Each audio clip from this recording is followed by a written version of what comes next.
Goaltending itself, it's a weird position. Goalies sometimes are the odd man out of every group. However, they are looked upon as one of the most important parts of the team. Now, mentally, goalies are not always that stable, as some people have said, goalies have said themselves. How do you fit in that category? My mental strength has grown a lot. With age, it does. As you get older, you become more and more aware of how to act. And when I was younger, I would slam sticks over the post, and I'd yell. And throughout this year, especially what I've been told, and for me and the other goalie, Mike Rockwell on our team too, it's emphasized that we can't show emotion.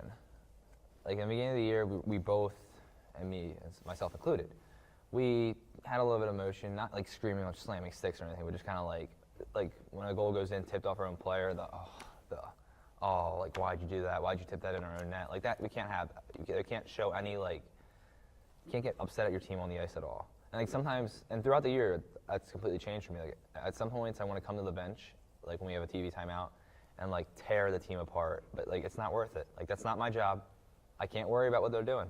What they do is what they do. Like I said before, I can't worry about what they're doing. I can tell them who's coming if there's a guy on them. I can tell them to move if they're screening me, but I can't worry about how they go up the ice and how they try and score. Now, how much of goaltending is mind over physical play? Yeah, there's a lot of it in there. 90% mind. 90% mind? Yeah, it's all in your head.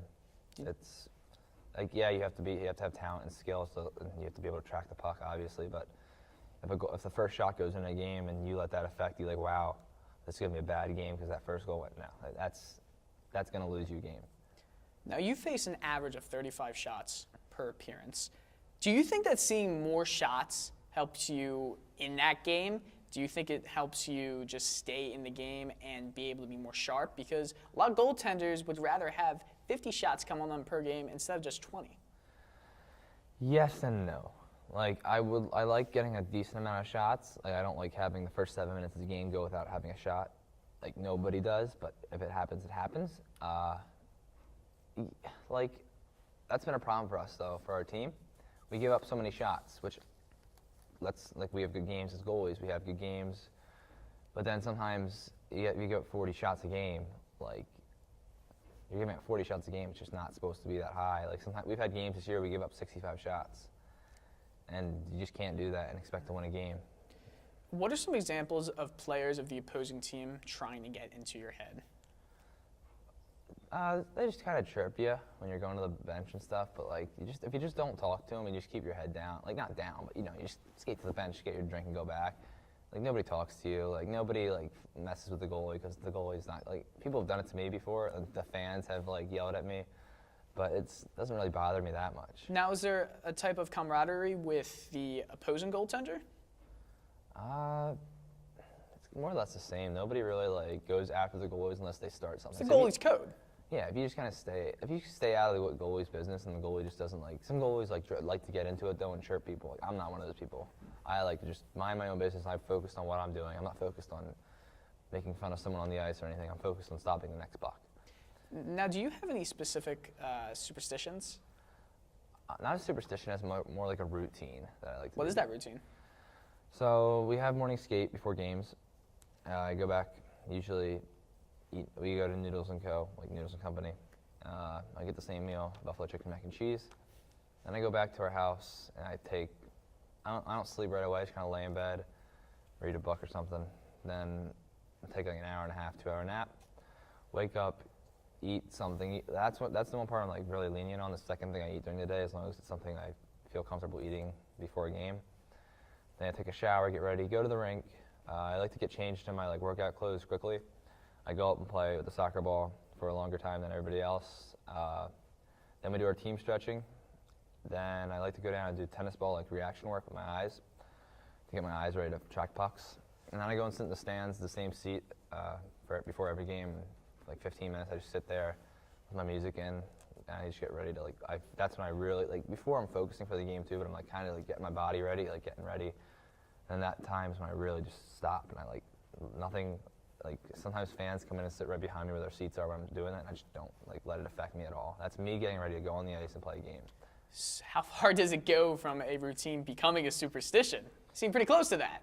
Yes, some things. The thing is though, like, and then after I focus like that, I go and take my stick, and then I get dressed. But a routine can't be a superstition. If I mess up my routine, like if we're getting rushed for time and I don't have 15 minutes to focus for a game, or if I have, say we got there really early to a away game, and I had half an hour to focus after I did everything else, I can't let that affect me. Just because one thing doesn't go right doesn't mean I can let that affect how I play. You have a routine that you would like to do every game. Some people have a routine they like to do every day. But if something affects it, like adversity does happen every once in a while, you cannot let that affect you that much. You have to get over it like that. Which NHL player, past or present, goaltender, would you compare yourself to? Right now, Corey Schneider. That's who I think my game's based a lot off how he plays. So one of the most underrated in the league. Is that what you're trying to say? I believe that I play a similar style to him. We're both athletic goaltenders.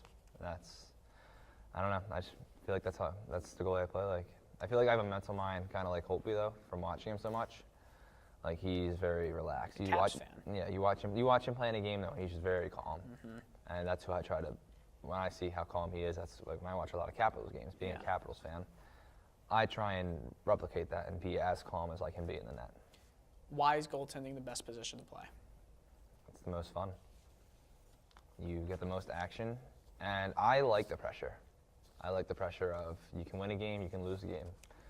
I think it gives you time to go out and shine, and you don't have to rely on anyone else to make, like you have to rely on your defenseman to make some plays and get out of the zone and score goals for like your team.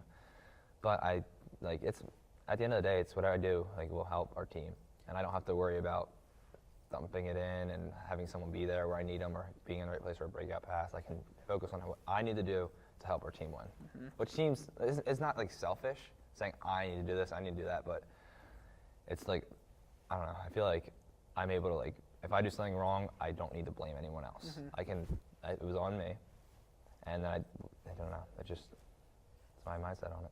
Ryan, you've played for TPS in Finland. You played for Team Comcast. You played for the Oxford Hornets. You play for the Topeka RoadRunners. What's next? I don't know, and it doesn't bother me right now. Like this year, I'd like to commit. Talked to a couple, like a school, and I've had people say their school's watching us every night. Being on NHL Central Scouting, that's a huge deal. I've had my GM said there's been NHL teams at our games, but I don't try and think about it. Like as much as I want to commit, and as much as I'd love to get drafted, like it's just not. I can't control it. All I can control is how I play. You're one of 12 NAHL players on the Central Scouting list for the NHL. What are the chances in your mind, and how can you ensure that you get selected in the NHL draft this year? Play consistent. Consistency is so important in goaltending, especially. Like if you can, there's goalies where like they'll have a game and they have 50 shots and let up 1 goal, and then the next night they'll have 26 shots and let up 7. Consistency, and that's what I've learned throughout this year. Like consistency will get you starts. Consistency will win you games, and consistency will get you looked at. Consistency is what keeps like you in the net. Like if you can keep playing at the same level every night, then there's nothing's wrong with that. Like that's what you need to do to play. If hockey doesn't work out, what is your backup plan? I want to get my master's degree in business management, and I'd like to go into project management. That's what my dad does. That's what I want to do. And finally, Ryan, what is the motivating factor, not only in your career, but in your life? So what motivates me, especially for hockey, I have goals that I'd like to achieve, and they're in the back of my mind all the time. And those goals motivate me because to get to those goals, I have to work hard, and I have to put in the work every day.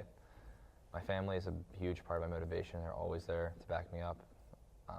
My friends, everybody who has been with me along the way and said, you can do this, and then also everybody who said you can't. Everybody who said you can't do that, like, you're overrated. Like, it's time to prove them wrong, to prove the people wrong who said you can't do something. Like, that's, like, And before a game, I'm like, all right, whoever said I can't do this game, or I can't do this for life in my life, it's time to prove them wrong. And it's time to prove everybody that believes in me, it's time to prove them right. And then, I mean, obviously, like my girlfriend's motivation, which sounds weird, it's kind of soft, but I don't know, it's just kind of a thing like, you're like, well, if I can do this and I can come back to like my friends, family, girlfriend and everything, it's just kind of like, that's perfect. Like, have all your friends, tell them how great hockey is, have your family explain to you, like, be like, hey, this is what's happening, maybe I'll go to this college, that college. I don't know. I just think everything together is one big pile and just of motivation. And at the end of the day, it is just prove the people who thought you couldn't do it wrong, and prove the people who've always believed in you, prove them right.